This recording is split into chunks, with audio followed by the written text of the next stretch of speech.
Here comes Gisette. They make contact. They touch once, twice, 3 times. Oh, trouble! Oh, no, Rocky into the wall. Big crash front straightaway. Huge crash coming into the tri-oval. No, Rocky up and into the air.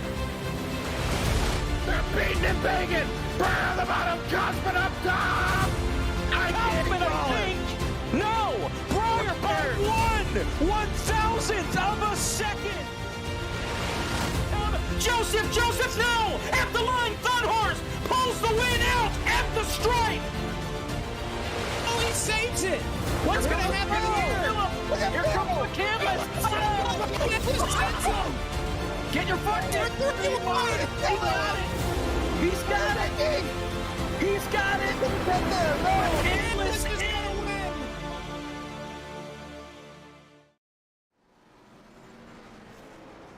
Core, presented by SimRapMarket.com, welcomes you to the virtual Martinsville Speedway from Martinsville, Virginia. The paperclip as we get set to go for the Menace at Martinsville, presented by Michael P. Frisch. Glad to have you with us here on FTF.GG. Jacob Pitts, Kevin McAdams with you. Caleb Huffman's a liar, saying he'd make the whole season. He's out tonight on assignment. So Kevin joins me here in the booth, and, well, short tracks are always hectic. And more than often here, Kevin, they involve last lap carnage.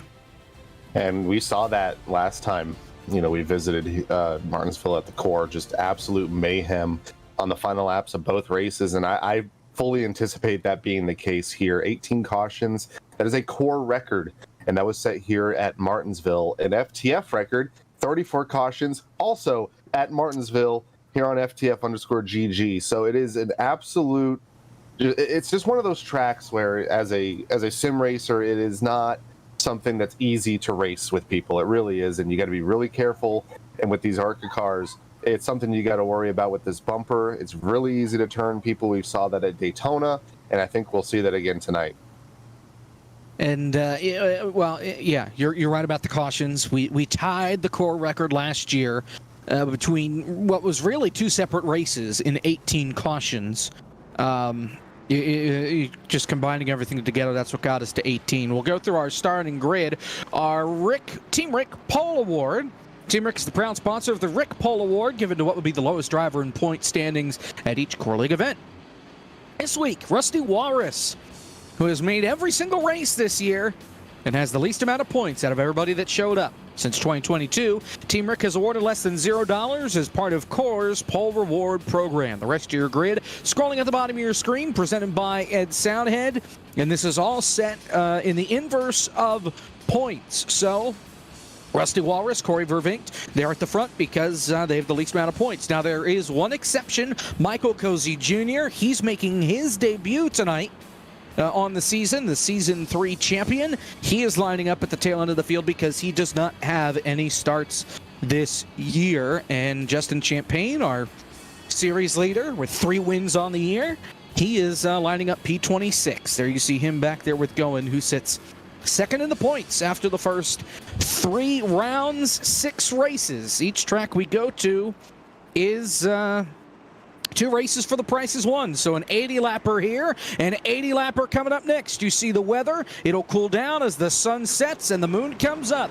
Rusty Walrus, Corey Vervinks lead us to the green flag. We're racing at Martinsville. Oh, and they're wrecking. There we go. Rusty biffs it, and the whole field stacks up in turn number 1. Oh, no. Have we ever? Have we ever? 200 feet. No, he didn't even get to the start-finish line. And he was already spinning the tires, and then he got hit right after the start-finish line. And then Raw Gator got turned sideways, and it was on. He was about maybe 20 feet out of the Geico restart zone on the front stretch, and that car just tail whipped out of 4. And it pretty much just set off a huge bottleneck. Like he said, Raw Gator just had nowhere to go. He gets ran over, and a couple of these guys just had nowhere to go. It honestly reminds me of the crash that happened in the Xfinity Series earlier this year, where I can't remember. I think it was Noah just absolutely got turned, and there was about 8 to 10 cars involved, and I think all but like maybe 2 or 3 cars got by it. And in this case, you see Joey Stone get wrecked. I think that's Harry in the back. just has nowhere to go. He gets ran over. Rusty still trying to gather it up. Blake gets a piece at the very end there, but a very, very tough start for these guys.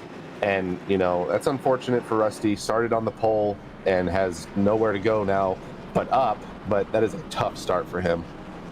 Yeah, Champagne was the one that got in the back of Harry Tiller there and turned him sideways. And just like that, we're under our first caution flag of the night.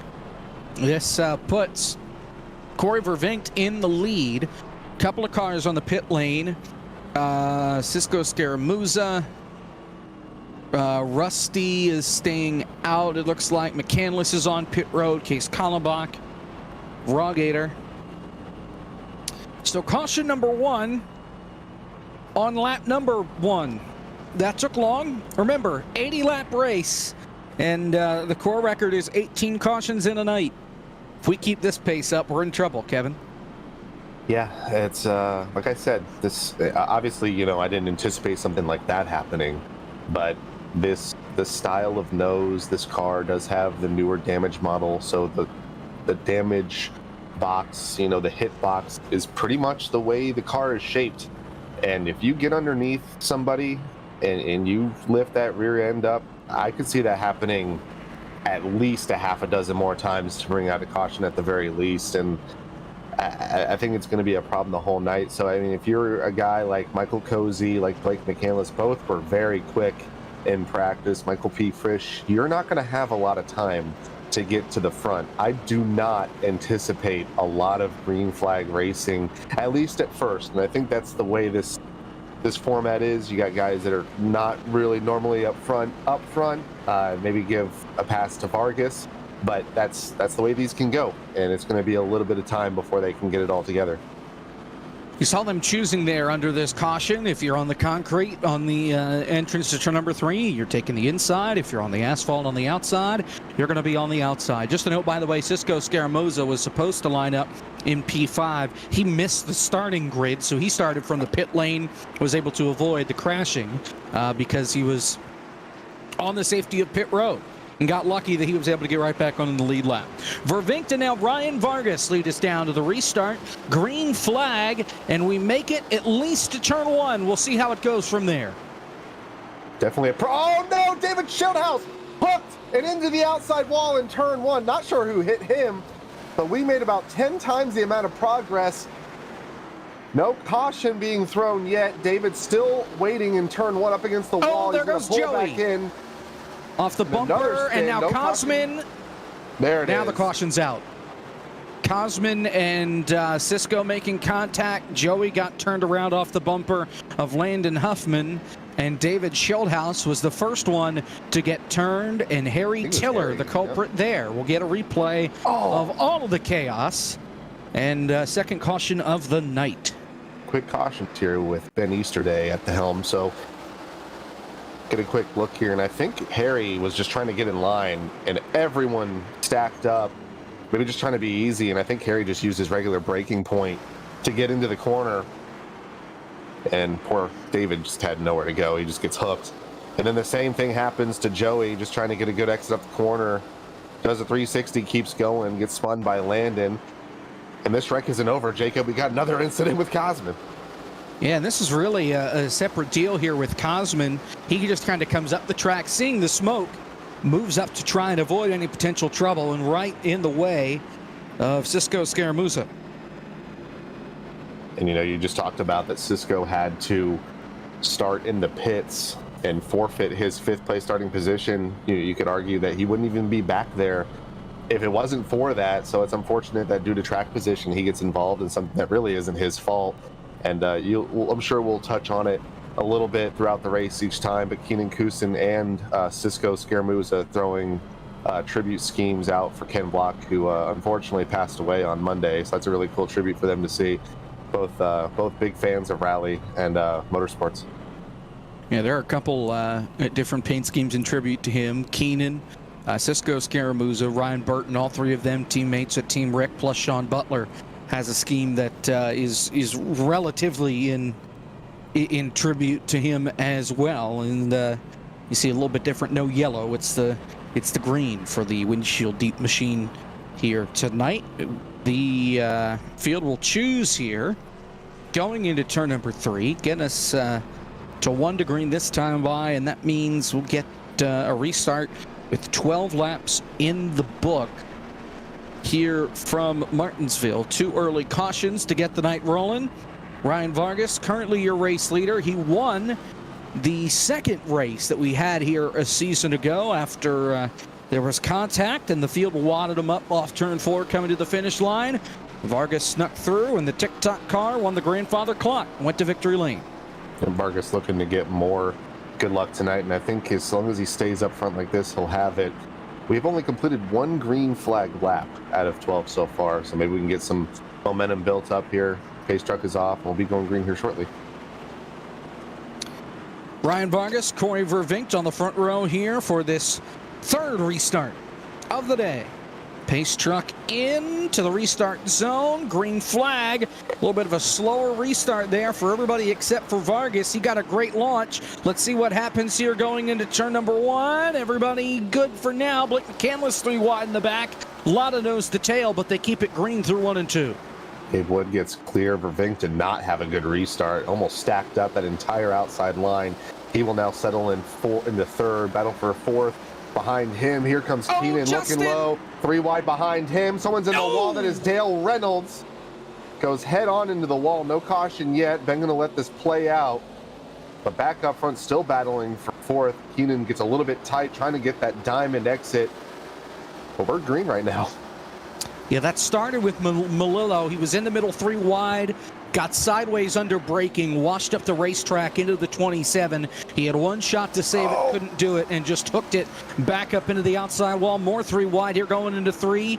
Briar LaPrade getting used and abused up here at the front by Keenan and by Wes Graham in the 83. We haven't talked about him much so far this season. Here he is, P4.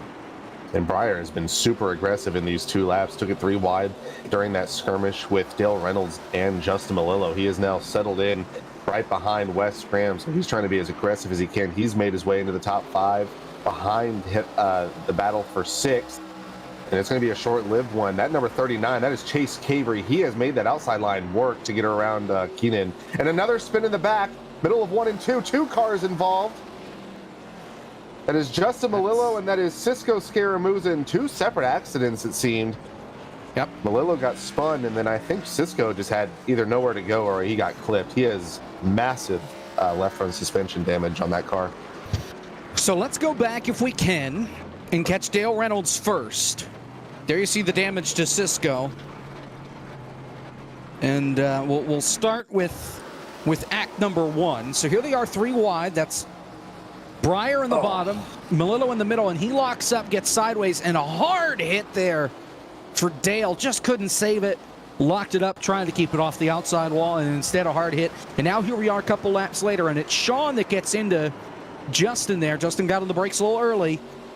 Contact, and whoa!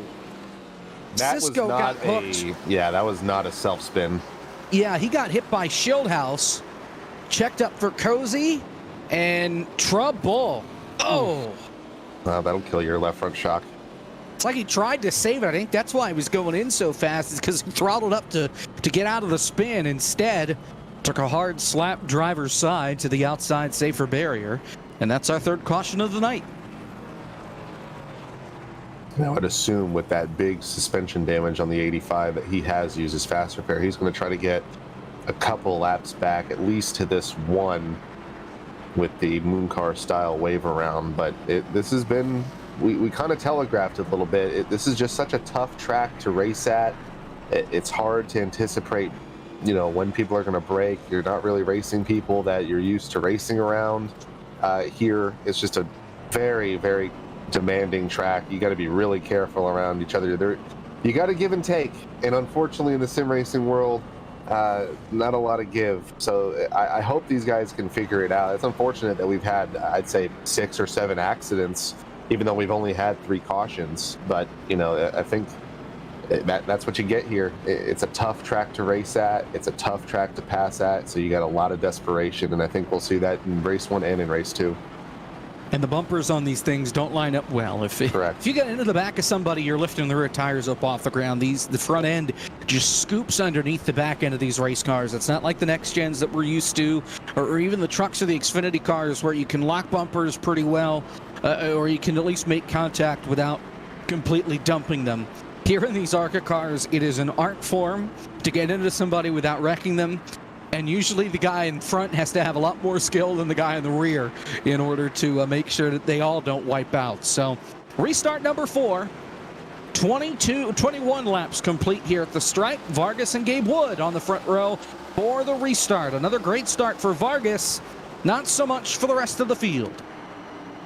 And Gabe Wood is going to cure that second spot. Actually did a lot better than Vervink that last time. Vervink's going to stay in third. Briar LaPrade, the beneficiary of that, he started on the inside of row 3. He's actually looking to get on the inside of Vervink now as he takes 4th. But we complete a lap, and someone's going to pull a dive bomb move. That is Jonathan Cadell. That was around for the 8th position, and another possible spin. Huffman saves it. I can't believe Michael he saved Frisch that. with the assist. We stay green. Great save there by Landon Huffman. Vervink just got the wall coming off turn 4. He loses a spot or 2 or 3.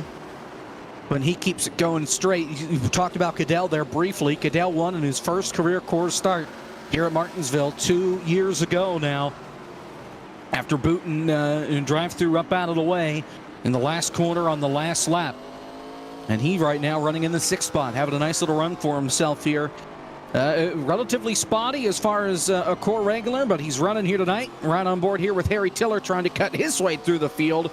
Battling with Keenan and Corey going into 3. That's 3 wide. Look out.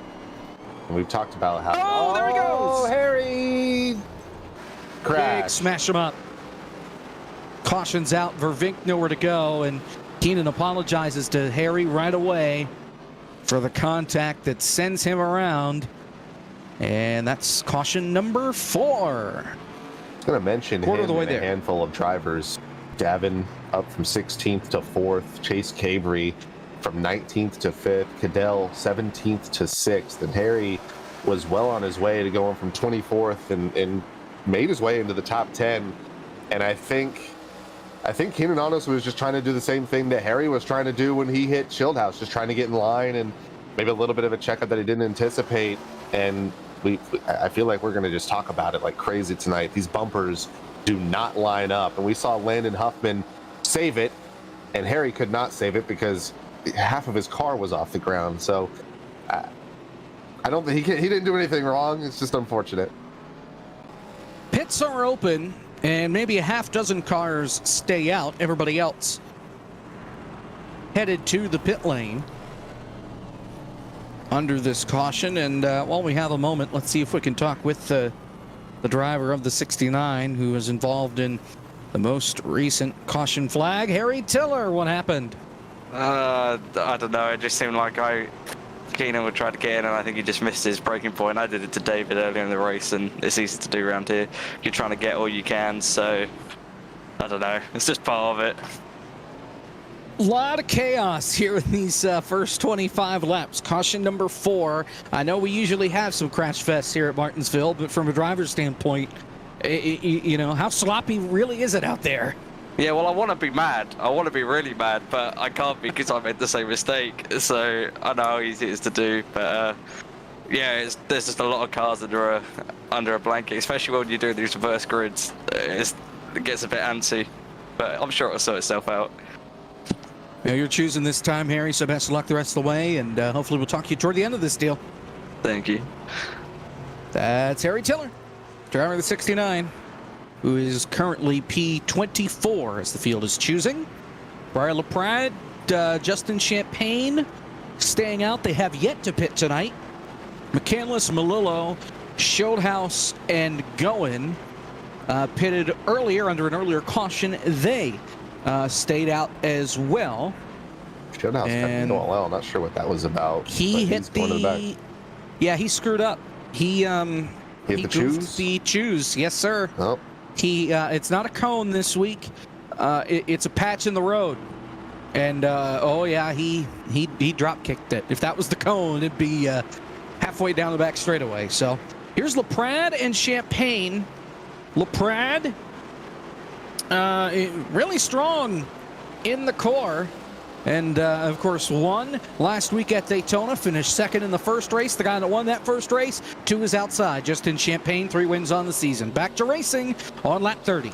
Well, Prad's always been a really good driver last season, too. Won a handful of races, and he's going to command this field. We'll finally see, not a lot of green flag laps on these tires, but we'll see just how important Trouble. new tires are. And Kallenbach. Oh, no.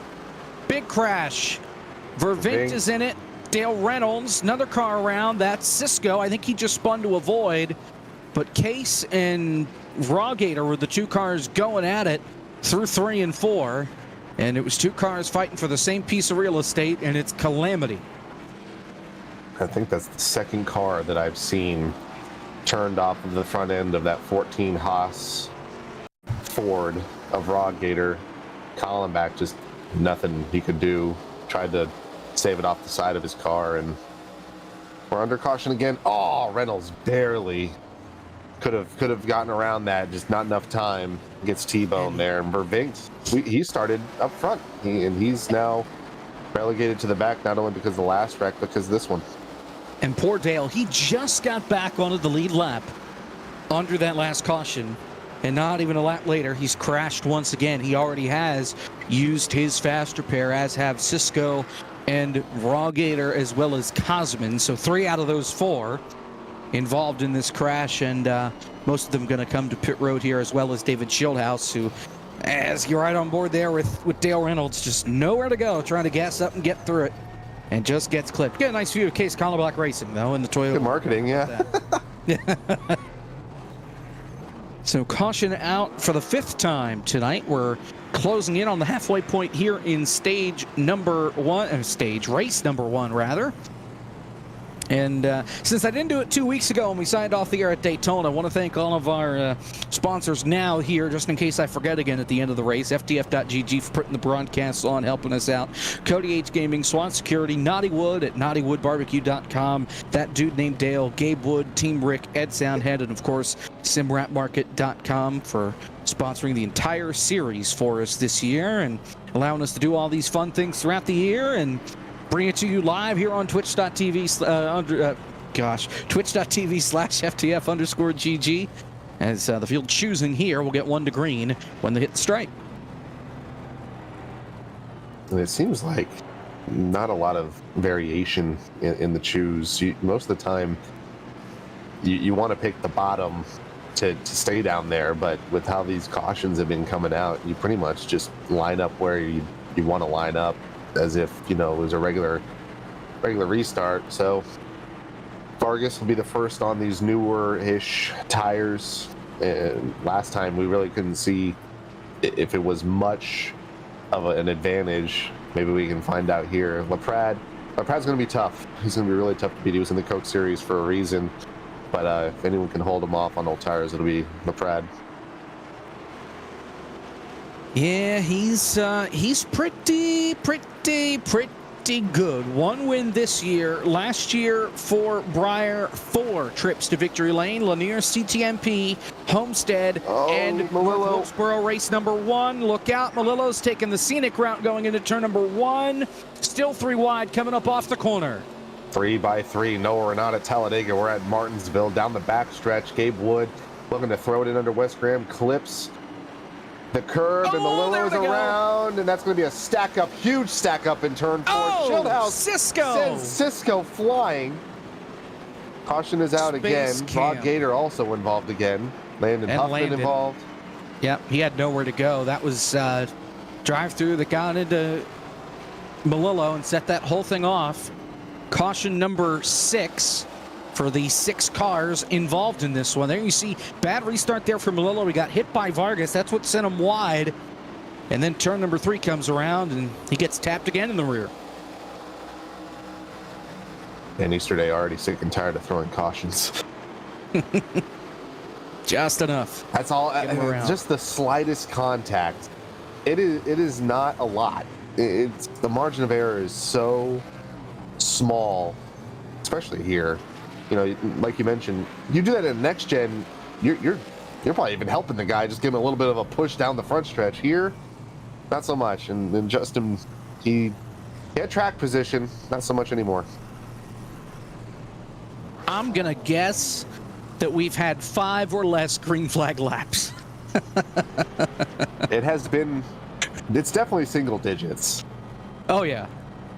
Yeah, I mean, we're coming up on halfway now, and we've been behind the pace truck for a lot of laps. I've already lost count on what caution it is. So this is... Is it 6? This is 6, yep. Okay. And Zach, yep, caution number 6. I started writing them down as soon as we started, just in case. So we're choosing here through 3 and 4. We'll get the 1 to go this time by, and Champagne will choose the outside line here. Once again, to start alongside Brian LaPrade. Those two still on the oldest tires, have yet to make a pit stop.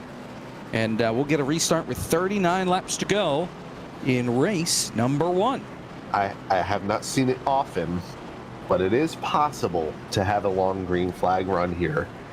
I think we went about 82 laps in the fall race for the Cup Series. Different car, obviously, but it is possible.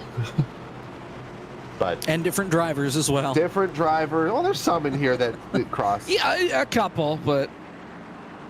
Really curious. Champagne's been picking this top lane on Breyer. Hasn't worked yet. Blake's been able to get by him every single time, but Vargas now up to 4th. Green flag and a rough restart there from Champagne, spinning the tires. Doesn't quite get run over, though, as the field makes their way to turns 1 and 2. And so far, so good. Breyer with a 2-car length lead over Champagne. Here comes Vargas. Look for 3rd on McCandless. Can't quite do it. Gets back in line. Champagne will take that 2nd position away from McCandless. Down the front stretch, Vargas settling in 4th. Battle for 5th. Cozy trying to get around the outside of Gary Owen on that 24 car. John Butler, we saw him tag the back of Justin Malillo. He's made his way up to the top 10 slowly but surely. And I'm not going to try and jinx it, but we've gone 2 laps. Yeah. Oh, no. Here comes Landon. He just sent it down in there into turn number 1, but Mr. Short Track. Good. Yep. You know he's going to be aggressive. When we saw the lineup, but it was Frisch, Huffman, Cozy, and Breyer, we knew we were in for a treat tonight as far as short track regulars. And around goes Cosman. Got into Frisch, got into Huffman. And Frisch and Huffman are crashing again in turn 1. Caution's out. Cosman also collected a couple of others on the other end of the speedway coming off turn 4. But the long one here at the paperclip, caution number 7. And you know, I don't think Ben was going to throw that. I think he was going to try and let these guys gather it up. Cosman does a 360, tries to gather it back up, clips Davin. Just got the curb. Near. Did he just self-spin? He clipped the curb on exit, and that's what got him sideways. Yeah. There was no contact. Yeah, I'll correct myself. He just lost it. Landon did get in the back of him after that, and then go about 500 feet down the track. And Harry absolutely destroys the rear end of Huffman, puts Huffman into Frisch, and then Frisch retaliates into Landon Huffman. He can say the opposite, but that is 100% retaliation. That is a left turn on a straightaway. We're gonna need a discussion here. We're gonna need a boxing Michael ring. P. Frisch, what on earth happened? Mr. Hickory short track champion. I don't know if he hit Cosman. I haven't watched the replay, but the Cosman was spinning in front of us, and all of a sudden I seen Huffman come up, hit me in the left front, and my right rear is broken. You know, it may have been broken, may have not, but I'm just glad I got him. Is that why you kind of took a swing back at him there? That was a little casual retaliation down the front stretch? Yeah, you know what? I was looking like I was saving it, so it didn't look that intentional. But, you know, I'm glad I got him. Would you like a summary of events? Sure. So Cosman clipped the curb on his own. Self-spun. Huffman got in the back of him because of that. Harry slams Huffman into your right rear. So Landon didn't do anything wrong. It's still Landon's fault. No, but honestly, I don't care. It's short track racing. It's bound to happen in these cars, especially with the ARCA car, with how the nose is pointed. It's just bound to happen. I'm surprised you could even see that car. It's got camo all over it. He's been spun multiple times tonight, so I think he might want to change his paint scheme. Wow. Well, Huffman says he didn't do anything, so next caution, which will probably be in about 20 seconds, we'll try and get his side of the story. But Frisch, thanks for your time. Best of luck here on the restart. Thank you, guys. That's Michael P. Frisch. Here we go. 31 to go on the restart. It's Breyer and Vargas on the front row this time. A great restart that time from Vargas, dropping down low. He takes over second. The field makes their way through 1 and 2. Cisco missed the corner and is up toward the outside wall, but we are still green. Fully anticipating the pro wrestling world when you get a shot that's not supposed to be towards you. There they go. Oh, big crash. Couple of cars. Multiple cars. Is that Vervinkt Where's again? the caution? Where's the caution? So Ben Easterday just went over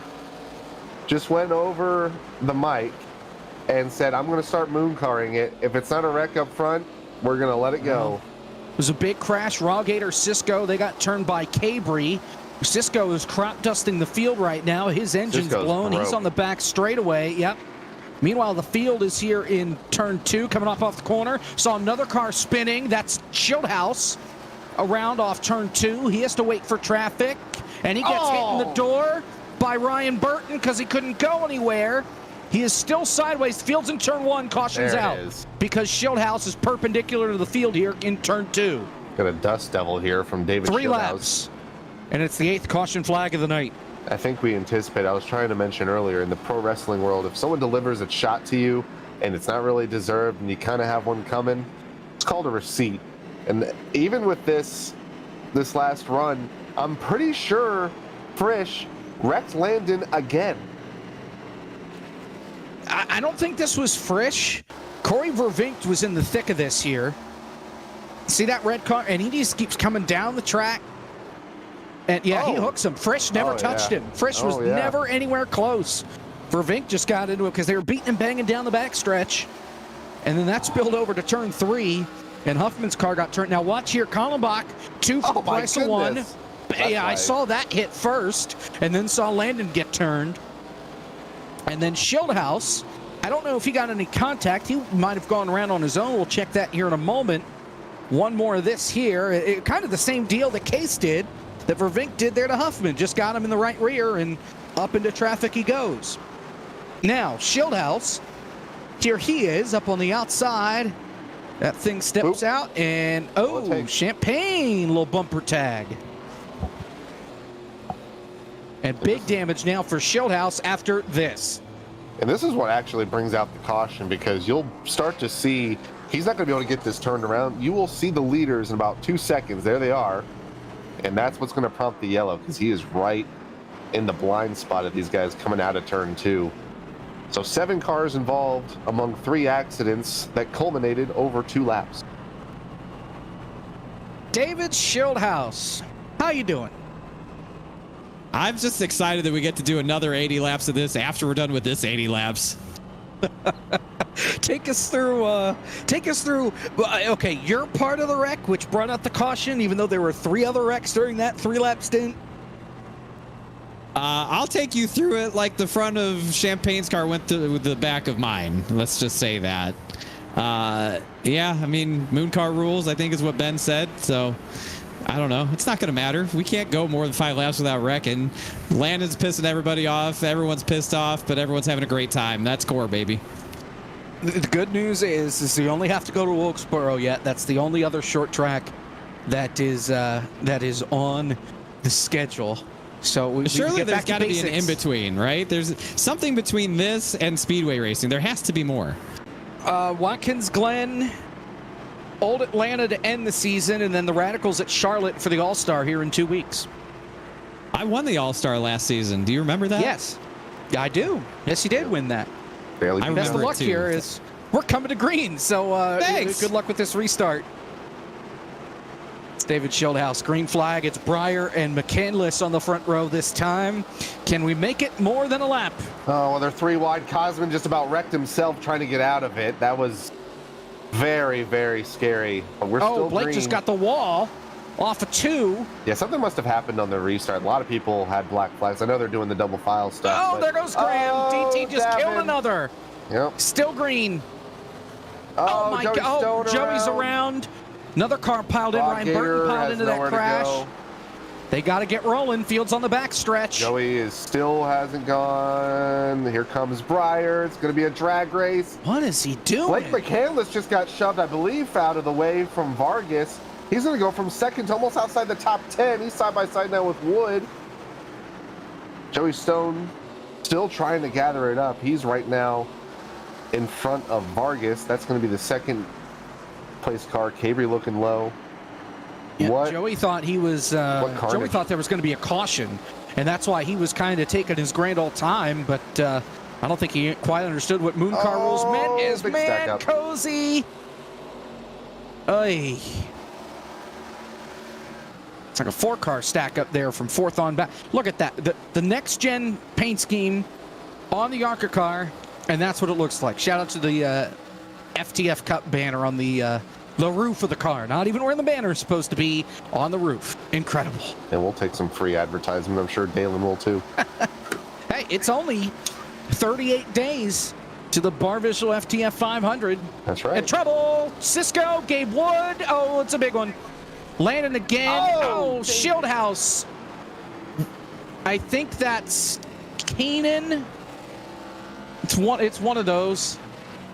It is I think Keenan. because Yeah, it is. because Cisco's on the pit lane, his car's broke, and Brian Burton's on the other side of the track. Caution number 9.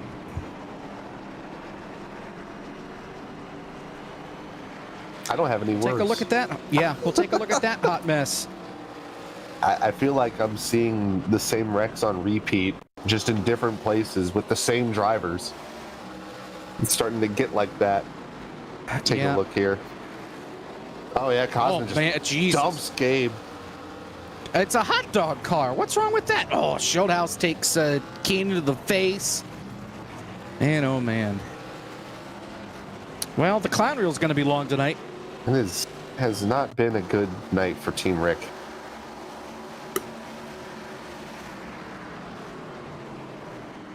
Another replay. Ugh. Keenan gets turned around and destroyed by Schildhouse. Schildhouse probably net gained about 8 spots, just not slowing down for the wreck, but man. Yep.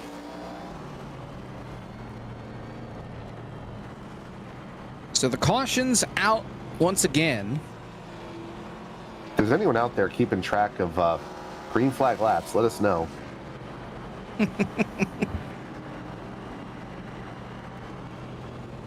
Choosing here at the start-finish line. That's not the start-finish line. How about turn 3? We need...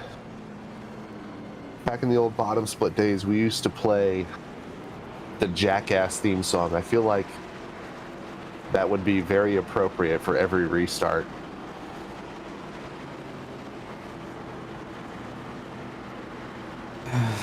Something. Anything. Circus music would be good. No, the circus is only in town on another day. I already made that joke this week. Well, it's in town right now. This is definitely you a asked show. for it, so you get it. Yep. So everybody is on the racetrack except for 2 cars. Dale Reynolds is 5 laps down after he had to get his car fixed. Cisco is still in the pits. He's some 13 laps down. Both of those guys already used their fast repairs. 14 to go. Lord help me. Let's hope they make it. Green flag. We're already halfway to the record. There goes Goodell. Another big crash on the front straightaway. They saved it though, and we're still green. Wow. Great job by Ben by not throwing the flag because they all kept it pointed in the right direction. I don't care if It's they're a 5 stack wide. up in turn 1. Malillo involved. Walrus gets around. Rod Gator this is at involved the in back of the another field. accident. Caution. And Yeah, there this is is a the caution. Yep. this Justin is the cannot get it crash. going. This is the crash behind the crash. These are the last 3 guys in the field piling in here. Rawgator tried to punt Melillo, I think, to Talladega, which is where we're going next week.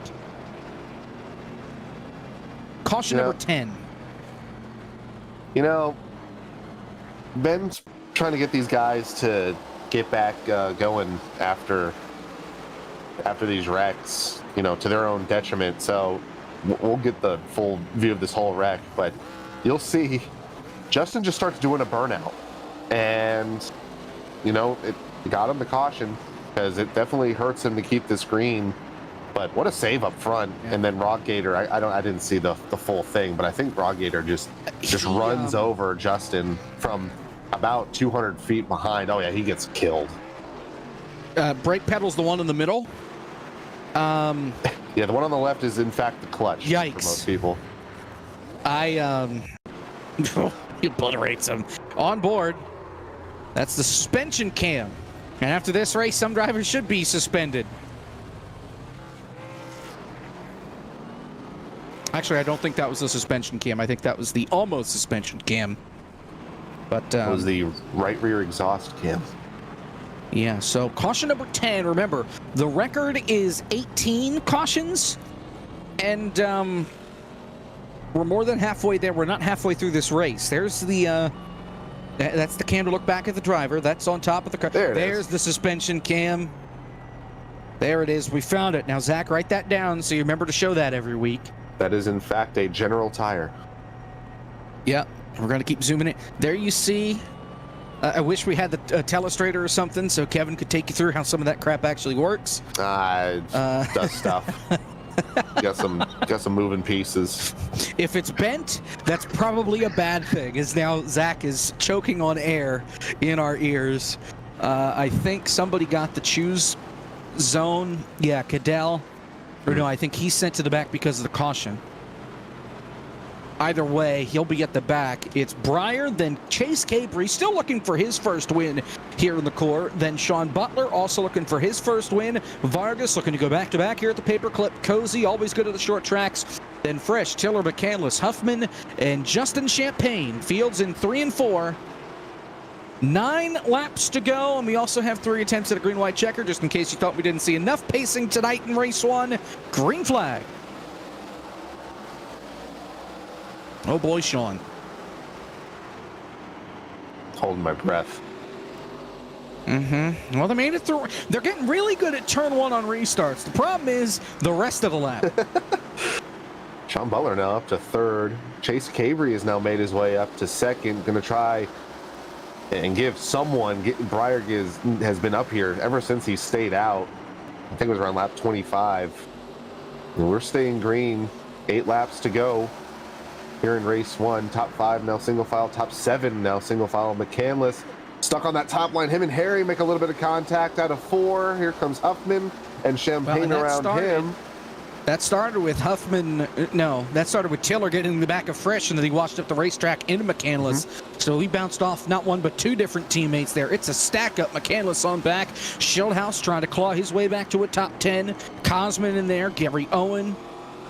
Keenan Cousin's up there on the high side. He right on board with Cosman as Gabe Wood slaps the wall, and now they're crashing in the back. Ryan Burton is around. Corey Vervink is hard in the wall. Oh, this is 4 or 5 cars are crashed. Oh, they're stacked still up. crashing into each other. This is at the entrance to turn 1. You guys got to go. Caution's out. Caution number 11 now with 5 laps to go. Good freaking grief. It's race 1. We got to do 80 more laps of this. Look at Justin. How many cautions does it take for someone to get removed from a race? That's a Ben question, and I think he's at the discretion to do I was about to say, like, there have been people who have been involved in, and not maybe not their fault, but have been involved in 4, 5, 6 crashes. Like, it's overwhelming how many of these wrecks are with the same people. Oh my God, Justin. Gator involved again. Walrus. Now, he gets pinned. The only reason he gets in is because Rusty turns right and puts him into the pile. Justin has to be slamming his wheel right now. He has had a very tough race. And he about made it through, Oh. and then Vervinkt ricocheting off the wall is what got him. We have a Gabe sucks comment from Case. Wow. Hey, they're co-workers, at least they used to be. Yeah. They're teammates Yes. with Case Kallenbach Racing. Yeah. Well, let's talk with the man in 53. Are you having fun yet? Oh, trouble. That's you. Justin, can you hear us? Hi. Are you having fun yet? We're having some problems, man. We're done. Oh, Well, you it still doesn't have even your fast turn. repair. It doesn't even turn left. Oh. Yeah, it's done. Uh-oh. Oh. You still have your fast repair. If we use all 3 overtimes, you may have a shot to get back out there.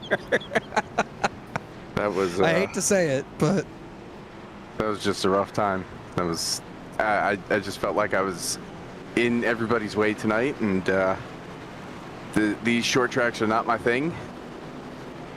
And yeah, I just kept getting run over, getting in wreck after wreck after wreck. So yeah, I made a lot of rivals tonight, but you know, it's what it'd be like.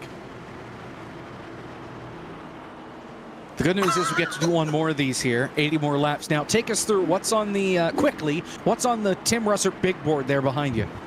Oh, that's my Monday Night Racing rival board. We got the 41 car, Matt Stallneck. He's my newest rival from Monday right. night. So All right, well, thanks, Justin. We're coming to green. We'll let you go. Green flag. This is overtime, attempt 1 of infinite. Oh my God. Could be here for They it. got to get the white flag. Ben may not throw it at this point, honestly, unless the whole field reacts. Look at Vargas, 3 wide, looking for second. Oh, they're gonna stack Can't up. get there. Yeah, there they go. Hoffman Wrecking in the around. back. Parking Yeah, lot they're wrecking. caution. Yep. 8 cars in it. And we're doing another overtime. That's caution number 12. We may break, well, yeah, we may break the record this race because it's unlimited green-white checkers. I thought we had 3, but the server is set up to have infinite. I love it. Let's see. I didn't even see this wreck. You did. So, what happened? This essentially started because of Vargas. Not saying it's his fault, but he went 3, and he backs out of it. That causes him and Cozy to kind of back up the corner. Frisch has to check up. Frisch checks up back into Huffman. Huffman checks up into McCandless, and that effectively turns Landon. And he tried to save it, and he got mowed over like Jeremy Renner's legs in turns 3 and 4.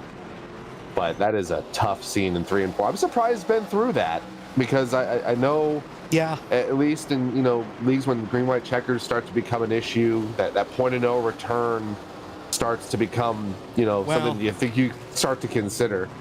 He probably didn't throw it solely because of how many cars are in it, and the track's blocked. Right. He knows they're not going to get that cleared in time before the leaders come back around, and he can't throw the caution flag after he hits the wall, after he hits the white.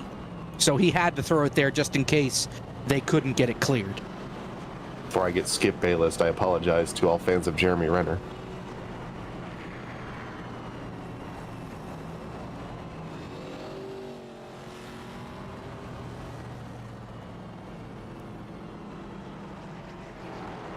So I did the math when it was 10 cautions on lap 70, and the average we were going to hit before all this was 23. We may hit 25 easily. Can I remind you of something? Brian LaPrade has yet to pit. He has not taken fuel. He has not taken tires. He has led the most laps tonight, I'm sure. And he might win this race. Although I think he said if they don't make it, he's going to have to pit. Something like that. Well, I don't know what the fuel cell size is for these, but it is a lot of cautions. I mean, they've 40, maybe had 40% is what we have for tonight. They can probably go 100 laps with that. Well, So I think he's okay, and they've had a ton of yellows. 12 of them. Green white checker, attempt number 2 of infinite. Let's see how far they make. We almost made it that last time. The field was off 4. So here they go to turn 1. Breyer is clear. K-Bron falls in at second. Champagne's in the wall hard. Single car. He should get it straightened out. Fields in 3. Coming to the white flag. Cabry within a car length. Closest anybody has been to the race lead. Hallelujah. Last lap. Can Cabry make a run in the backstretch of the final time? But Pratt has dominated this race, not pitting. One last shot for Cabry here in 3 and 4. Will he use the bumper? Is he too far back? Yes, he is. No pitting, not a problem. Brian LaPrad's back-to-back, and he wins race 1 at Martinsville. And once again, they crash at the finish line. A huge crash. At least it doesn't count anymore. But 12 cautions in race number 1. And it's a parking lot in turn 2. One car up. Oh, Rusty. Oh, my gosh. If I have a suggestion for the second race, if anyone in there is listening, get a car that has the old tire or old damage model, so we're not lifting each other up over and over and over. I don't think they're going to do that. Your best solution? Pick a different track. Go somewhere else. Yeah. Spin a wheel. Pick a different track that everybody's familiar with. But they're not going to do that either. So now we know for next year. No more Martinsville. Here are your results. Breyer's your winner. Cabry second. Then Sean Vargas first. Sean P3. That's his highest finish ever in course so in the far, Dodge. I believe. Yeah. Fresh P5. Cozy making his first start. He's P6. Harry Tiller, Blake McCandless, Shieldhouse, Davin Cornelius, your top 10. Now remember, this field reverses for race number 2, so Breyer wins, and he gets to start last. Congratulations. Yeah, some of these guys are going to have to start outside the top 20 again. Cozy's going to be one of those guys. Frisch, Sean, a lot of these guys who ended up starting up in the front will also start up in the front again. You know, Cisco, Raw Gator, Vervinks, Wesley Graham. A lot of these guys who start in the top 10 will be up in the front. So we'll roll it up, do it all over again. Hopefully we've learned some things. But I feel like Cisco's just doing laps. Well, okay, he's trying to get his laps back. He's 18 laps down. He's trying to catch Gator, who is, I don't know. I don't think that's how that works. 13 laps down. Well, yeah, he just gave up. So let's talk with our race winner, at least, Brian LaPrade. And did you have trouble staying awake up there at the front? You had a pretty easy drive through race 1. I mean, it was just staying out, and then I actually had to save fuel that entire time. I didn't realize it till, I don't know, a couple cautions in. Then I looked over at Caps, and it was telling me I was short. So, yeah, just kept saving and used my Speedy Rewards card from Speedway to, use some reward points and put some extra gas in it just by myself. And, yeah, we made it. We had a gallon left at the line. So now you get to do this song and dance all over again, and I'm not saying you're not going to get 50,000 caution laps like you did this race, but is the plan going to be to do this same strategy again, or are you going to be kind of eyeing up pit road if you get to that point? I think this time we're probably going to hit pit road. I was kind of getting worried there that the tires weren't going to hold on. I think we restarted with about 10 to go, and after we got a couple laps of racing, it felt like the longest run of the night, honestly, but once we got a handful of laps in, the car started to just wash up the hill in the center of the corner. So really wasn't too fun to drive, but we somehow made it work. So shout out the entire field for helping me out with all the yellows. Well, best of luck here in race number 2. By the way, that's 2 wins in a row and your 6th win already in core. You've won a lot of races in the year and a half that you've been in here. Yeah. Well, I mean, last year we didn't get a championship because of internet problems. And, well, I'd like to at least check that off this year. So we missed the first 2 races because the Contender Series was trying to grind out that. Didn't matter and at the end of the day anyways. We got promoted to A class, I think, yesterday. So that's pretty sick. Congratulations. Yeah, it's huge. But, yeah, trying to get a championship, that'd be pretty sick. Well, best of luck to you here in race number 2, and we'll see you then. Will do. That's Brian LaPrade, your race 1 winner. We step aside. We do this song and dance all over again. Pray for us. 80 laps coming your way from Martinsville. Part 2 is next.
Back here from Martinsville.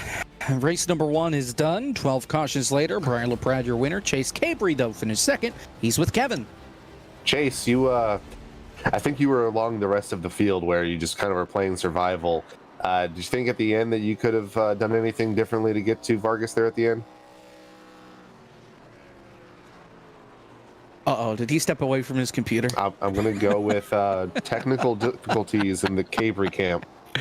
Oh, crap. All right. They have a few words, Chase. We'll tune into one of the vlogs later, and we'll get a word from him. But we'll send him back to the waiting room, and then we'll try again when we go for grid. I'll say, if he's on the grid, he is definitely there, so we'll Right. wait. I looked over and saw he wasn't on track, and I was like, I wonder if he's actually at his computer. Well, he was not. I believe we're going to start here in about 2 minutes. I think we're actually waiting on some folks. But remember, here for race number 2, we're doing Moon Car Yellows. So if there's a wreck, that doesn't automatically mean that there's going to be a caution. Pretty much if it's going to interfere with the leaders, that'll be a caution. Or if there's a crash at the front, that'll more likely lead to a caution flag. We have one driver starting here in race number 2 that was not in race number 1. That's Fly Guy. And check my math. That's 19, 21, 23, 25, 26 in here right now. So we are still waiting on a couple because I think...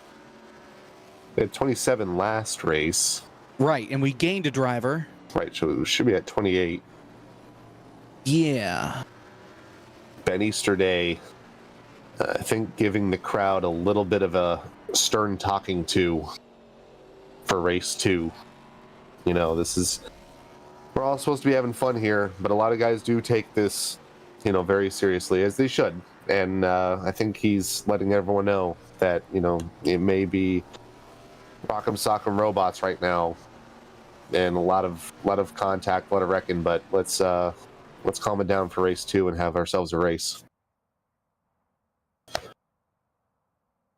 That'd be nice.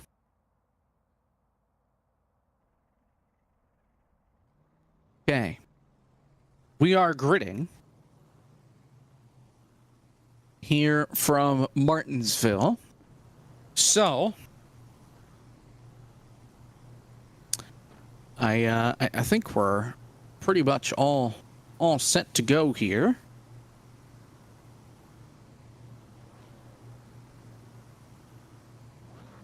So yeah, field getting set. Your Crazy Reverse Grid brought to you by the Ben Crazy, providing retro videos and our 2003 at iRacing help on YouTube. So go through the grid here for race number 2. Cisco's on the pole. Corey Vervink will start on the outside. Wes Graham and Justin Malillo in row 2. That'll cycle on through the rest of our grid. Fly Guy will be at the back because he did not race in race number 1. So him and Brian LaPrade, your race 1 winner, will be making up the field. And we had a couple of guys not roll here. So we're missing drivers. Let's see. Candles isn't here. Blake McCandless. Who else are we missing? I was going to say Frisch is not here, but he is still here. Sean is here. Yeah. Chase, Breyer. Not one of the Team Rick cars. Dale think Reynolds it was anybody here. that was actually in the Discord. Cozy's here. A couple of guys missed the grid here as well. Columbot missed the grid. Corey Vervink missed the grid. He was supposed to start second, so he'll be from the pit lane here. So that'll put teammates at the top of rows 1 and 2. That moves Cosman up from 6th to 4th.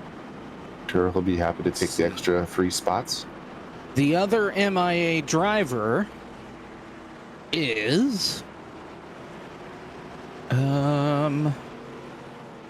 Well, we're coming to the green flag anyway here. Looks like no, he's in the 88. Darn it. Green flag, race 2. Trey Normile's the other one that's not here. Oh, there we go. Goes Justin. Hey, we made it a little bit further this time. Oh, that is huge. Oh my gosh, it's lap 1. That's caution 13. Oh, they're still wrecking. Well, we made it 20 feet in lap further. 1. We made it to turn 2 on lap 1 in this excursion, but that wreck was much larger. Justin just changed his paint scheme. We'll look at that after the replays. But Justin, he just updated his scheme, and it didn't work. Exhibit A. What's different about it? He changed the TV panel on the back of the car. Please And there's don't now hit a message. Yep. And they did not follow that direction. You know, those Another people would be very upset if they could read. There you see, please don't hit me.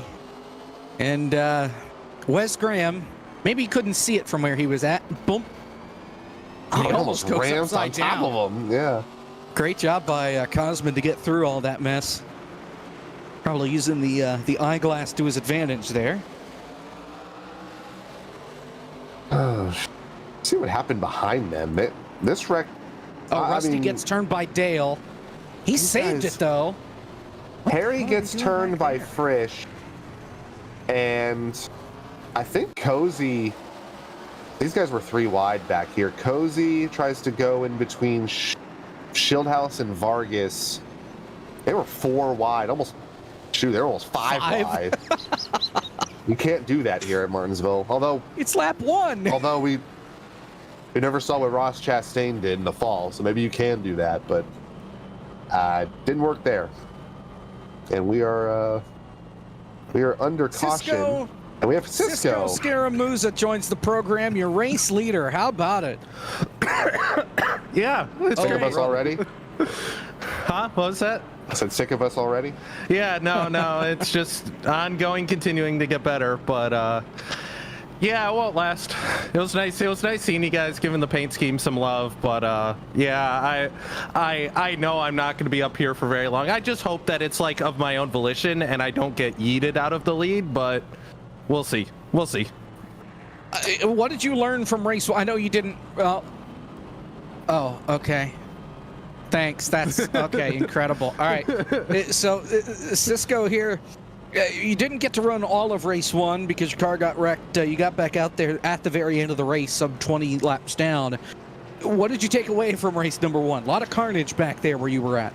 Yeah, I couldn't really take away a lot from race 1. I did a full fuel run in practice just to kind of get some sort of an idea of what to do. So I'm just going to try and keep the car steady and on the racetrack and try not to drive over my head. That's all I'm trying to do, guys.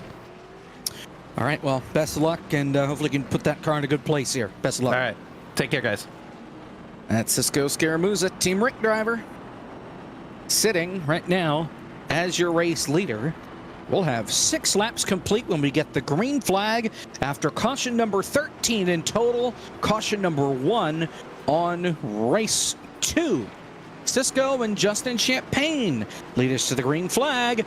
We're back to racing from the paperclip. Scaramuza gets a pretty decent start, but Champagne an even better start. And Cisco kind of backs off here going into turn 1. So Cisco will in fact surrender the lead to Champagne. Champagne did not have a good race 1. And Huffman turns around Ryan Burton. No caution yet. There it is. Huge plow from Butler. Vervinkt involved as well. Said this before. Caution 14. Car off the front end of the 75. Yeah, I don't know. Sean is upset at somebody. He got punted into that. I don't know where Landon thought he was going to go when you see the replay, but his options were pit road or Ryan Burton's rear bumper. He chose the latter. Yeah, that is, he may be barely there. Vervinkt. That is Butler. not, that is not something, you just can't just throw it in there. That's kind of that's the unfortunate mentality of these races. You know, if you're barely there, you kind of just throw it in. And Lap 7. this happens a lot. If you're 3 wide on the outside. The guy on the outside doesn't know because they won't tell you until about halfway through the corner. And the guy that ends up being put 3 wide in the middle just gets turned like that. And Sean just, man, he got destroyed. His front end is killed. I think he had the same kind of suspension damage as Cisco did in race 1 on the left side. So he will most likely have to take a fast repair, and that'll be his one and only. But we have we've gotten one more caution closer to the record. Yeah, we only need what, 4 more to tie, 5 to break, and with some 70 laps left in this race, I have a feeling that we're gonna break the record for most cautions in core, and that will mean, by the way, that it's gonna get ugly. Landon writes in and says he got intent wrecked 5 times last race and never got an EOL penalty. That first contact there from Landon gets him an EOL penalty, so he will start tail end of the field. My only guess is that because he's doing Mooncar rules now, I haven't watched Mooncar in a little bit, at least not closely, but I believe you cause a wreck, you're going to the back there. So that's kind of Ben's philosophy here, at least for tonight. We'll be back to normal next week at Talladega, where things will, believe it or not, calm down a little bit. But Ben giving his own explanation in the sim right now. So Pace truck is in. Champagne and Cosman on the front row. 11 laps complete. Completing caution 14. Green flag. Still some chatter in the race chat, but we are green, and Cosman had a really good turn 2, and he's actually going to look low on Champagne. Champagne blocks down the backstretch. Here comes Cosman in that shack eyewear 84, and he is around. Cisco sends him. Avery around. Cadell. Keenan. Caution. Trash heap. Like I said, they're getting really good at turns 1 and 2. 3 and 4 need some work. Caution 15. And it was Cisco there that got into the back of Cosman and got him turned around. It sent that whole thing off. Here it is. Both these guys just had really awkward entries into 3, and I think Cosman may have locked up his right front and just stopped center, and Cisco just had nowhere to go. Wondering if Cisco will go to the back in regards to that. I don't think it was his fault, to be honest, but just the slightest of contact. There is just, and then everyone just wrecks everyone here. Man, on top of Harry Tiller. And a reminder that after we're done, we go over to DT for the clown reel, and I have a feeling that may be as long as the broadcast was tonight, because he's got a lot to sort through. That'll be longer than the race. Yep. Sorry, like I said, next week we're back to normal. Talladega. The final plate track of the year. And then the All-Star race from Charlotte in the Radicals. That's always a fun time. Then the final 3 races in the season. Watkins Glen, 2 20-lap races there in the Finger Lake region. Then we go to North Wilkesboro for Throwback Weekend. 2 80-lap races. I hope they turn out better than tonight. And then we go to the bumpy Atlanta Motor Speedway to wrap things up on February 8th. Ready or not, February is coming, and that means just 38 days to the FTF Bar Visual 500. Sorry, the Bar Visual FTF 500. Got it backward. And a lot of good stuff on the horizon. The Legends 500 coming up here in a couple of weeks. The All-In 650 that McCandless is putting on, rather. That's coming up here starting next week. Next Tuesday is part 1 of that. The iRacing 24 coming up here, and a lot of stuff. Winstell's 400 miler at Daytona, Legends 500. 3 weeks. 3 weeks for the 24, and then it's time for the high banks at Daytona. 16 laps complete here on the restart after caution 15. Oh, good God, Joey Stone didn't get going, and it's a no. trash heap. Oh, Landon. Caution. Everybody. Gabe Wood almost up into the air, or he was up into the air. Landon's in this one. Joey Stone. Vervinkt, nowhere to go. Somebody's pointed the wrong direction. That's Ryan Burton. Wes Graham involved in that. Cozy apologizes. He think okay, Ryan Burton's driving the wrong direction as the field's coming by. Caution 16, 2 away from tying the record. Insignificant phrase by all means, but someone in the chat said, "Oh my lord," and that's about where I'm at right now. Like, yeah, he can't get going. Come on. Nope, because of the field coming by. All right, well, here it is. Joey spins the tires. Oh, we missed the shift. I'll say, how do you miss a shift in the car? I don't know. It looked like there that he dropped a gear. Oh, and that's what you see caused Landon just run into the side. Who was that? He got turned right on and board just here. ran Let's into listen. the side of him. Let's listen. Right there. Yep. Yeah. Oh. It's like he missed a shift. See Landon just barrel into the side of Ryan Burton. Ryan Burton goes backwards Yeah. again. Yeah, and that's exactly what Joey did. He missed a shift. Man. Or he didn't shift in time or something, and oh, fresh. Oh my God, Gabe Wood, a hard hit. Where do you even look? Landon. Yeah, right. Trash heap, like I said. The demo derby here in Martinsville, Virginia. Well, this race was called. Here's the onboard, or here's what happened with the 75. Oh, he got sent. Ryan Burton, brake pedal. Yeah, all right, well. Yeah, okay, that's valid. It is the menace at Martinsville for a reason. Listen, And, I can agree with Easter Day's call to send him to the back for what he did in turn 3. I can also agree with Landon's frustration that he has been wrecked a lot tonight, and little has been done about it. So I can understand where he's coming from. That doesn't mean you can just do whatever you want, but you know, it has been a race of all time for sure. He has been the punching bag.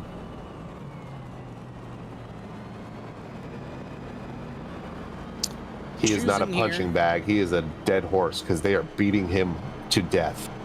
Yep. He is.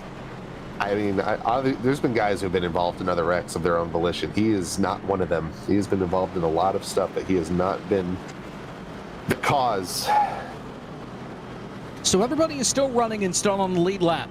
A couple of guys have used their fast repairs. Sean Butler, Cosmin Alneshu, Corey Vervinkt, Landon Huffman. That's it.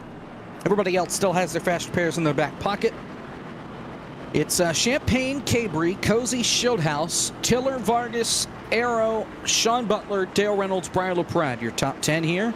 Cabry is up from caution. 24th to 2nd already. Yep. How? Well, he hasn't pitted yet. About half the field has because of crashes. Green flag, they make it to turn 1. Let's see how much farther they will go. Cozy looking for second on Cabry. As soon as I mentioned Cabry in second, here comes Cozy to steal it away out of turn 2. Someone is in the fence. I believe that's Cosmin out of 2 onto the backstretch. Ryan Burton and Landon Huffman side by side. We've seen some extracurricular activities between those two. Vervinkt into the wall. Here comes Huffman, throws it in underneath the 91, and I think Burton has learned his lesson. He's going to just let him go. Back up towards the front. Cozy looking low, still under Cabry, and that's actually going to keep these guys a little bit further away from Champagne. About 2 car lengths for the lead right now. Oh, Cabry threw it in. He gets the spot. Cozy was nice enough to give him a gap there to let him in line. And everybody single file here. Your first side-by-side battle is Sean and Ryan Vargas. And Sean just took the top as his preferred passing lane. He is flying right now, or at least trying to make that outside line work. He got side-by-side with Vargas in that green machine down the backstretch, and right now slowly but surely gaining ground on Vargas. As soon as I said it, he loses all of it. But trying a different approach here to get around some of these guys who have not stayed, have not pitted. Yep. Oh, we hit him. A little bit of a hip Knocks him check up there the from Vargas. racetrack. Yeah, it almost looked like Sean turned down into him there, but definitely contact. And now he'll lose a spot here to the one of Briar LaPrade, your race 1 winner, your season. Well, no, he didn't win the championship last year. He had the shot to, but he didn't show up. His internet, his internet died the day of Atlanta, so he could not go. Yep. Car in the wall, turn 2. We're still green, single car. That's that's Arrow. So Keenan got the wall. He really didn't get any help. Just lost it going into turn number 1. And here comes Cabry for the lead. Try to get by Champagne, who's won 3 races already this year. All 3 of them at Daytona. Little bumper. I think this is going to be our first on-track green flag lead change if Cabry can get this at the line. Champagne by about the length of the hood into turn 1. 0.03 of a second for Champagne. Still trying to fight on that top line. We had a bit of a 5-car breakaway. Fly guy around in turn 4. He's going to be able to gather it up and keep going. No caution for that. Champagne, if he can hang on here, that'd be good for him, because there is about 5 or 6 cars behind Cabry that would love to have that free spot going into 1 and 2. Is this a green flag run? Here comes Cozy. Oh, Champagne got the wall going into 3. That's going to cost him 2nd. It might cost him 3rd. Here comes Harry Tiller on the bottom. Schildhaus sits in 4th. Oh, man, Vargas almost gets run over by Briar because he got the wall in the straightaway. And as I mentioned, Schildhaus gets around Champagne. Well, never mind. Here comes Champagne back to the inside.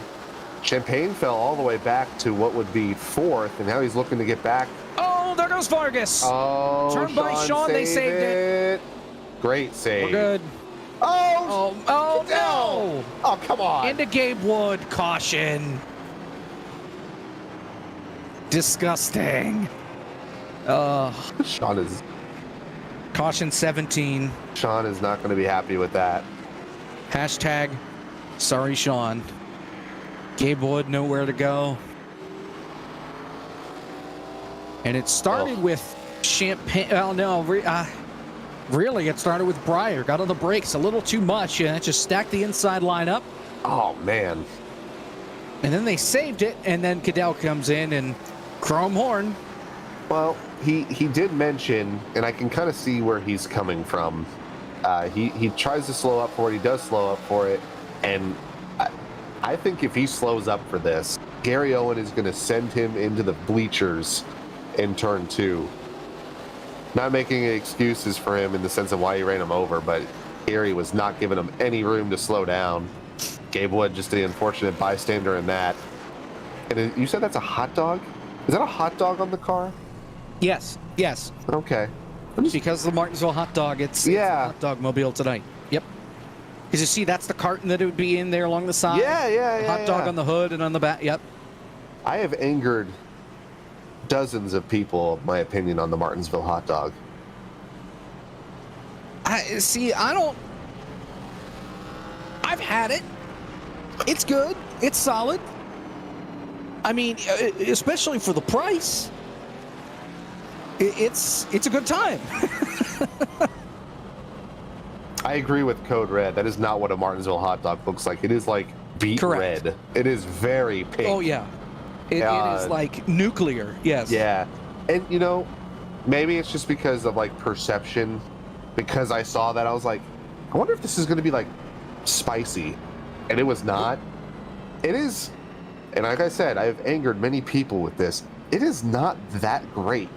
Like, I can understand why people like it, because you're at a racetrack and most of the time you have to go get, you know, a basket of chicken tenders that are dry and $25. Right, it's like $13. You get like 12 fries with it, and like the hot dog's $2, and you can get like 10 of those, and you'll be all right. But like, if I'm anywhere else, I am not picking that hot dog. I mean, it's for $2. It's fair assessment. I guess. I mean, I could go either way on it, but you know, still, we're almost halfway. We're on caution 17. We're just wrapping it up. Cabri and Ryan Vargas on the front row. Vargas drops down. If Cohen lets him in, he dumps him. He saved it. Well, you can see why Cadell was worried about running over or getting run over by Gary when he wrecked Sean. Yeah. There's And the yeah. case in point. Yeah, I don't quite understand that one. We're almost at halfway. But, like, if you think we're not going to have another caution and you'll get another shot. Cosman. He's leaning on him. Cosman's around. Still green. Single car. Cosman got real Problem is he's tight up against the 1 wall. and 2. They're 3 wide. Oh, my God. Huffman set it into 3, and he's going to get a 2-piece out of the deal. Huffman is seeing red. He has made his way through this field after getting wrecked, and he has now made his way up to second. Got 3 different drivers of different disciplines. Chase Cabri did used to race pretty. I think he got up to the K&N series, so definitely has the real life experience. Huffman, obviously the Hickory Track Series champion. Trouble. Maybe. Cadell got loose, got hit by Frisch. He got the wall. He saved it. Frisch just saved it off of Breyer's bumper in 1 and 2. He keeps it going. These guys are trying to stay green. Cabri wants to stay green. He is up to about a second lead over the rest of the field, 2.5. Vargas just hit the wall off turn 4, but he keeps it straight. Champagne will drop to the inside there. That's the battle for P5. First time we've really had the opportunity to have a battle. And good news, Kevin, the poll ended. Is Kevin wrong? 50% of our audience says yes. 50% of our audience says no. It says yes and yes. Oh, they're both yeah. Okay, well then. That's what I get for not reading. Listen, I'm okay with being wrong. Everyone else is, but it's fine. Cozy takes second. Here comes Tiller. He wants third. Champagne drives it in deep for fourth over Huffman, but Huffman gets the advantage off the corner. He drops down in front of the 38, and he almost got turned doing so. Yeah, now Gary Owen faces the same fate that Vargas did, just being stuck on that no man's land second lane. If you're stuck up there, you are going to get drop kicked from wherever you were until there's room. Breyer gets a little bit of contact out of turn 4. Vargas, I think, just hanging on, has a little bit of contact. Oh! Got turned by Melillo. Look out. Oh! Colin back. Huge impact on the front stretch wall. Still green. Now the caution's out. Yeah, Case just... Yeah. Oh, that was a hard hit for Case. And Gabe couldn't get it back going again before the leaders came around. So the caution's out. That ties the record, ladies and gentlemen. Sixth caution in race 2. Number 18 on the night. Get your phone out. Get your camera out. We're about to witness history. Get the camera ready, get the camera ready, get the camera ready, as Travis Brown would say. Unfortunately, he's not here tonight. Otherwise, I'm sure he would have been in the booth a half hour ago to entertain us through this. So that's what happened to Gabe Wood. Contact with Melillo. And then watch Case breaks the right front suspension with that hit. That would be... I think that would be a 1-week break if you were in the next gen with that impact. That was a hit. Oh, jeez. Yeah, that's it's a good thing that's safer barrier, but still. Well, and that wasn't the back of the car. He might be okay. Oh, yeah, you're right. I forgot. Yeah. Well, they fixed it. We'll see. Because, I mean, all about safety. the only injury that happened not with a back end hit was Cody? Cody Ware, yeah. Yep. And I think no matter what car he was in, he would have been hurt. With that, that was a impact, shot. both to the outside wall and then hitting driver's side on pit lane. Mm-hmm. I don't think it mattered what car he would have been in. He would have been hurt in some capacity. Had he done that at 900 horsepower, that could have been bad. People have said that. I actually disagree. I think because I mean it's been pretty much proven that like corner speeds do they get slower because of having to slow down from the high straightaway speeds. And he was in the middle of the corner. I think it would have been the same regardless. But yeah, that was definitely might be the hardest hit of the 2020s. I know there were some pretty bad ones at Atlanta in the spring too. Bubba took a shot. Austin took a shot. But yeah, that was Truex. That was really, really rough. There was a hit when we went to Talladega. I think it was also Bubba. Like Bubba and Kurt, just horrible luck in that car so far. Pocono Obviously, had a Kurt's couple of nasty situation. hits. Yeah, Kurtz, we saw that one live. Yep. Raj and somebody, I don't remember who the other guy was, that crashed on lap 2 of the Lap Xfinity 2 or race. 3. Yep. And then when Jeb flipped, Yeah. I thought somebody was going straight for the barrels at the end of pit road. And then next thing you know, Jeb's flipping upside down like he's a stunt driver. And Yeah. I think thankfully Justin was they there were for all that. okay. Yeah, that happened right in front of me too. So yeah, we both saw that one in person. We're past halfway, 31 to go. Green flag, Cozy and Huffman on the front row, and Breyer's trying to go 3 wide. Oh, Harry almost pulls a slide job maneuver on Huffman, takes over the second position. Huffman looking low to regain that spot. He backs out of it, learns that maybe he will get sent to the back again or even maybe parked. And that will allow Michael Cozy to set a little bit of a gap from the rest of the field. He's about a half second ahead. oh, Breyer got really close to the back bumper of that 75. I thought maybe he was going to go around because he sent it in deep. But we're still green. As now Harry starts to pull away in the second position. Some stacking up further back, but for Cozy, he was in and out of core over this last year. Obviously his first start tonight. Cozy missed the last 2 races on the season, missing Wilkesboro and Atlanta. Finished 4th at Talladega. He won the Roval, and he had another 3-week break in there pretty much at the middle of the season. So, like I said, in and out for much of core season 4. But here he is now leading inside 30 laps to go, trying to go to victory lane in his first start on season 5 and maybe, put himself in a position where he could contend for maybe not a championship, but a top 5 in points. Corey Vervink just parked it. Battle for third. Yep. Breyer underneath Huffman. Huffman was looking to regain that second position from Tiller not even 2 or 3 laps ago. And Tiller was about a half second behind Cozy, picked up a couple tenths on him, and they pretty much stayed this same gap, now down to about 2 tenths for the lead. They've got about a half second gap between them and Breyer. Here comes Frisch. Storied pass between Frisch and Huffman. Yeah, especially tonight alone. Yep. News on Vervink, by the way, he parked it because he got hit by Cadell a couple laps going back straightaway. Wasn't enough to bring out a caution, so killed the race car there. And that's the night for Vervink. Just Frisch working all over Huffman there, coming off 2. Frisch gets right in behind him. Uh-oh. Oh, I thought he was going to punt him. He probably thought about it, crossed his mind. But he stays in line. Trouble in the back. Cosman and company around. They got it back together. Cosman's good. Cosman has had a night. He got turned by Justin.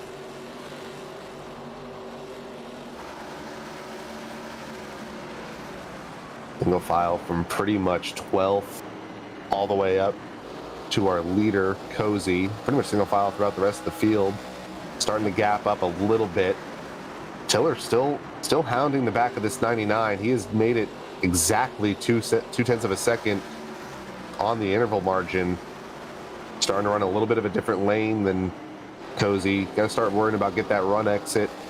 Get underneath the 99. I think Tiller's the faster car, but Cozy has the track position. But here comes Breyer, looking to repeat. And don't forget about Cabry as well. He's on fresh tires, just picked off Schildhouse. He's now on the back door of Champaign for 6th. Trying to work on him as you ride on board there with Harry Tiller. Calm, cool, and collected behind the wheel of the 69. The shades on and everything. As Champaign just gives the spot to Cabry. Cabry moves to 6th. He is moving on toward the front, but for Harry, the pressure's got to be mounting here. He wants to get to the back of the 99 and move him out of the way. Problem is, that one is getting bigger and bigger in his mirror. Harry hasn't won here in core since the Roval in season 3. Long time ago, the last time the 69 was in victory lane. 2 wins that year. Iowa, the second race of the year, and then at the Roval. Only made a couple of starts last season. 2 top 5s at Iowa and the Roval again, but so far. Oh, look out. Great save as he rode on board there with Breyer. Here comes Frisch now to the inside for 3rd. Harry, a 3rd place at Daytona in the first race of round 1. and then a fourth place in the second race at the noon Daytona 2 weeks ago. That mistake gives Tiller a little bit of breathing room to maybe refocus on catching Cozy. Cozy has opened up this margin back to over a half a second. Didn't mention it live, but Chase Cavery has now made his way back into the top 5, and he is closing quickly on the back of the 58 of Frisch. Pretty much now, a little bit of an even gap between everybody here in the top 5, 0.6 of a second or so between him, or between Cozy and Tiller, and then about 3 or 4 tenths amongst the rest of the top 5. And Landon Huffman, who started near the front on this last restart, I think those older tires have finally started to hurt him. He's got a gaggle of cars behind him. Champagne, Vargas, Shieldhouse, Drive-Through. A lot of guys behind him. Cozy still leads. By far. This 15 to go. Yeah, 15 to go. The longest green flag run of the night easily. And it's amazing what happens when everybody gets spread out. That the product improves. How about it? 14 to go now as Cozy goes to turn 1. Harry Tiller trying to find a way to get by his teammate. Oh, Frisch just had a big mistake for Frisch. I think he just on the brakes a little too hard. Got loose. Cavery now takes over 4th, and Cavery has been eating into this lead. It was about 1.8 seconds 3 or 4 laps ago. And as soon as I say that, he makes a mistake in the same place that he was the beneficiary of with Frisch. Yeah, so he's going to have to regather it. He's going to need some help here, I think, to catch these guys. Yeah. We're coming to 12 to go. Without the mistake, I think it was already going to be tough enough. But, you know, now with that, he's still a second behind Breyer, almost 2 seconds back on Cozy, and he's running out of laps. So unless he gets another caution, which would tie the record, he may, may have made his bed here and may be stuck in that 4th position. Unless he can get some bumping and banging to go on in front of him here between Cozy, Harry, and Breyer. Harry a little wide. Here comes Breyer. Looking to the inside. He'll go for it for P2. And he makes it easy. Harry, I think, gave it to him, knowing that if they were just going to be side by side, this would bring Cavery back into it. Tiller just looking to get a nice podium finish. And he's just not as fast as these guys up front. Cozy doing a really good job in the clean air. Keeping the tires on it, not overdriving it. Trouble, Rusty's around. Off turn 4. Is this going to bring the caution down? Everybody is so spread out. He's rolling. He's up against the inside wall. He's going to have to spin it around. So he's either going to have to spin it or tow it. He doesn't have the room unless he does it right here. No, because there's Fly Guy. Yeah, he doesn't have the time. I think Ben is going to let this go. Yeah, he's going to have to tow. Yeah. Because if he pulls up here, that'll bring out a caution. Battle for 6. That's Vargas. And oh my gosh. That's got to be scary, right? Just don't go 3 wide. You'll be fine. Yeah. Rusty did get it going without towing. He is good. We're coming to 7 to go. Is lap traffic now going to be a factor here? Malillo is in front of Cozy as Cavery has caught Tiller here for P3. And he looks like he's going to get it right here. Yep, 7 to go. When you think about that mistake that Cavery had, he probably lost about a half a second. He'd be around maybe half a second to 0.7 of a second behind, and he's about a tenth and a half faster, even with this traffic. I think you're right. I think that mistake was just enough.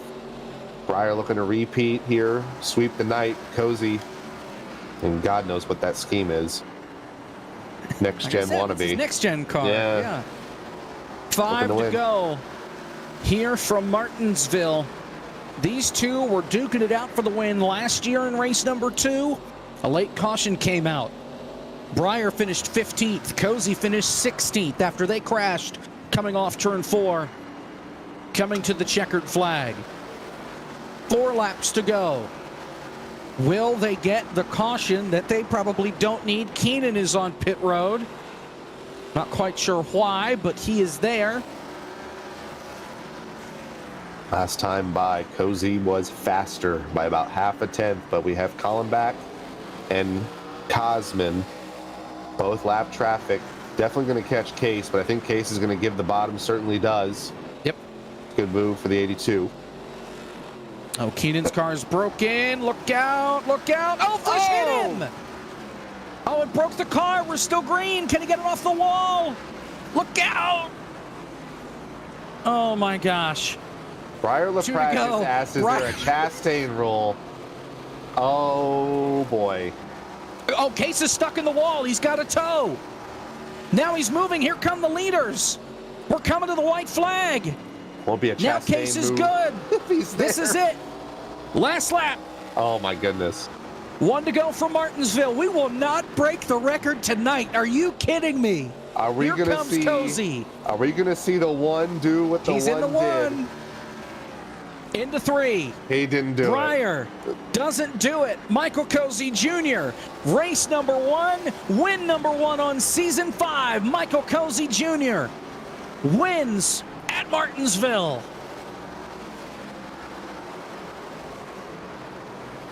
Briar LaPrat second. Chase, great recovery on those new tires. Come back to third. Frisch fourth. Harry finishes in 5th. What a rebound for this group of drivers. They were on the cusp of breaking the record, and they managed to keep it together for, that was, what, 40, not quite 40, 30 laps? We'll take Something those. like that. By the way, We'll take Briar through 2 rounds that he's raced, 4 races, his average finish is 1.5. Second, first, second. Cozy burns down the house. We'll step aside, go to a break. Results, interviews, and more after this here on FTF.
Back here from Martinsville, let's take a look at your results. Michael Cozy Jr., your winner. Briar LaPrat is second. Chase Cabry third. Michael P. Frisch fourth. Harry Tiller fifth. Ryan Vargas sixth. Landon Huffman seventh.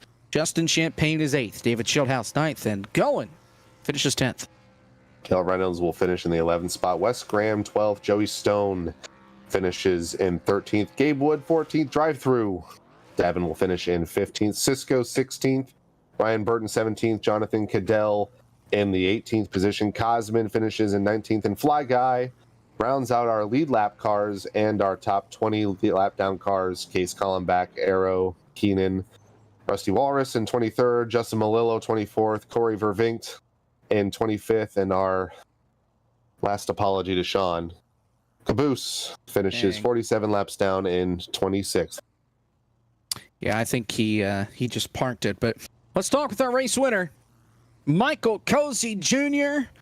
Technically second start, but in the first round, the second race, you're going to victory lane. Welcome back, champ. Oh, hey, thanks. Yeah, man, that was fun. I like this track a lot. I don't know how the hell I won. I took 2 tires. I thought the thing was tight before. It was really tight after that. Oh my God. I was just, man, who's typing an essay? Goddamn. Anyways, oh man, okay.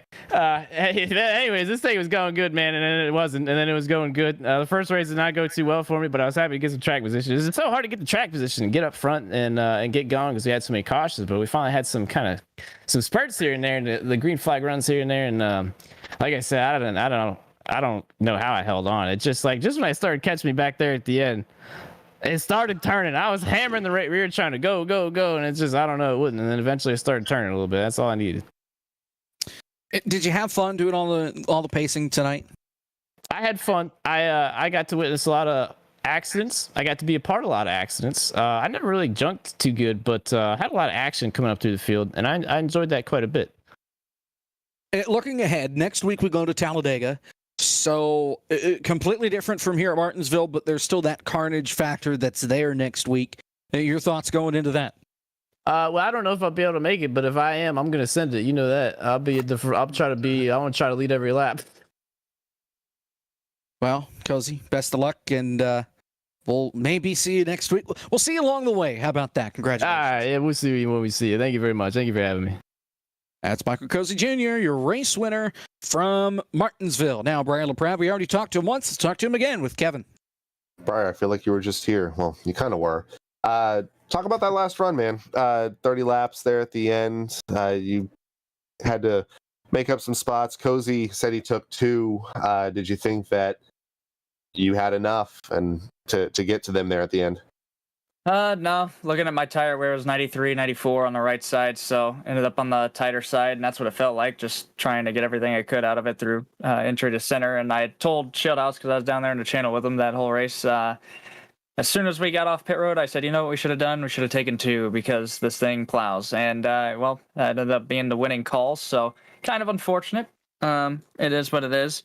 But, yeah, I think the 2-tire call was the big brain move, and I'm glad Cozy got one here at Martinsville after I kind of, we did the diddly-do last year, and, well, I think he got one now, so I'm happy for him.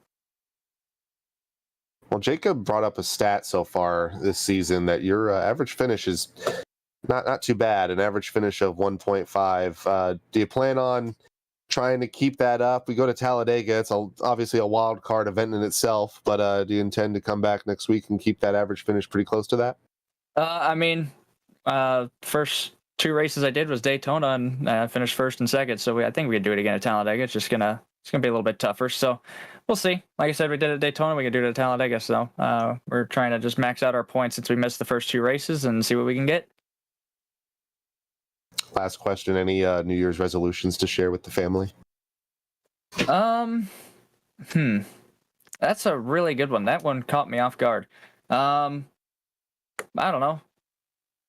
Get a life, maybe? Just, I don't know. I think that's the move. Yeah, it's a good one. It's a good place to start. We all got to start living. Yep. Brian LaPrade, thank you so much. Finished first in race 1. Finished second in race 2. Thank you. Yep, later. That's Brian LaPrade. Points are done. We've got some shuffling, and we'll talk with now the guy that looks like is the point leader, Chase Cabry, P3 tonight in race number 2. You finished second in race 1, and it looks like you're going to have the point lead coming out of here tonight. How about it? Wait, really? Dang, I didn't even know that. With the drop, you have 180 points. You have a 6-point lead over Frisch, who's second. 8 over Champagne, who is in third. Champagne had a rough race 1, and it cost him the title lead. Well, how about that? Yeah, that's awesome.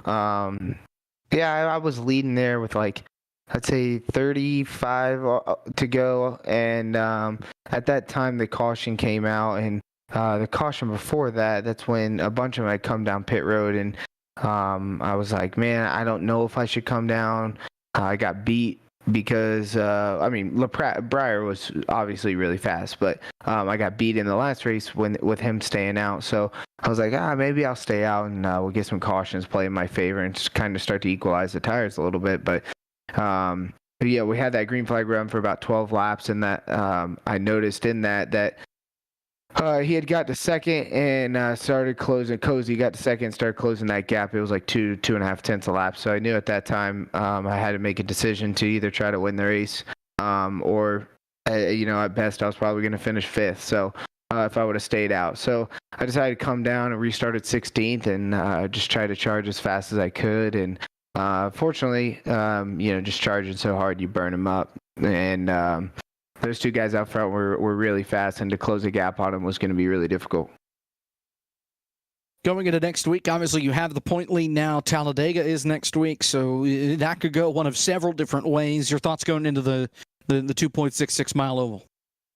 Yeah, that's gonna be wild. This group races probably better than any group I've ever seen on super speedways. It's pretty incredible.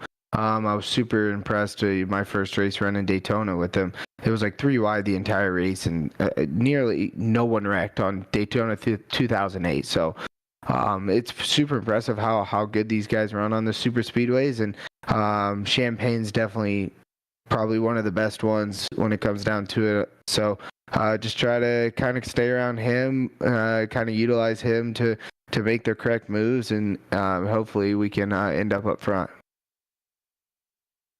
Well, best of luck next week, point leader, and we'll see how things go next week from Daytona. We're better at plate tracks than we are at short tracks, according to Chase Cabry tonight. We'll see you next week. We'll see you. That's Chase Cabry. P3 tonight, P1 in the points. I believe we can show that, maybe, I think. Nonetheless, your finishing interviews tonight brought to you by that dude named Dale. Classic NASCAR Gaming, done right. There you see, obviously you're looking at points, not without drop. Without drop helps set the grade, but I think we're dropping that after this week, and we're just going to go off of points with the drop moving forward. Cabry out in front by 6 over Frisch, by 8 over Champagne, by 18 over Harry Tiller, and a little bit more back to go in Brian LaPrade, and on through. Jordan Worth was not here tonight. He sits P20. That's capping off at least what you can see there out of that group. How about Ryan Vargas, by the way? Only 4 starts, and he is P16. Some good running there. And, of course, Breyer, 2 starts, and he's P6. Yeah, and I think you can kind of see as these guys will continue to run more and more events, who's going to be the cream of the crop in this league. And Chase Cabry, he really wasn't in the sim racing scene for the last, few years. Kind of went on a little bit of a hiatus, and he has come back, and he has been very good. And pretty much anything I've seen him in M&R, he's been competitive. Anytime he's in Moon Car, he is very quick, and I think he's going to be the one to beat at this point, unless, Frisch or if Breyer can continue to run consistently, and maybe he can make a last-ditch effort, but it's going to be really tough to beat that 39.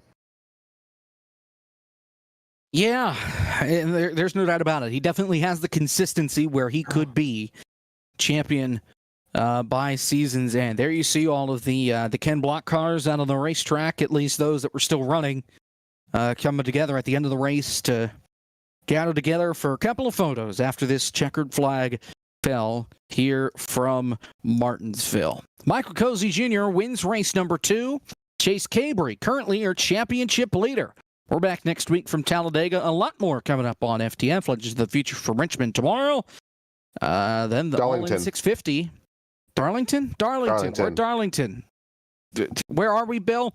So Legend of the Future's at Darlington tomorrow night, 8:45 Eastern. And then we've got the All-In 650 next Tuesday. That begins at, I believe, 8 o'clock. And then we're back from Talladega a week from tonight, 9 p.m. Eastern. For Zach Johnson, our producer, Eric Messer taking photos, doing all the social media stuff, Benjamin Easterday, pretty much running the league, along with Davin Cornelius, Kevin McAdams alongside me. I'm Jacob Pitts. Thank you so much for watching. It's Michael Cozy Jr., your winner from Martinsville. We'll see you next week.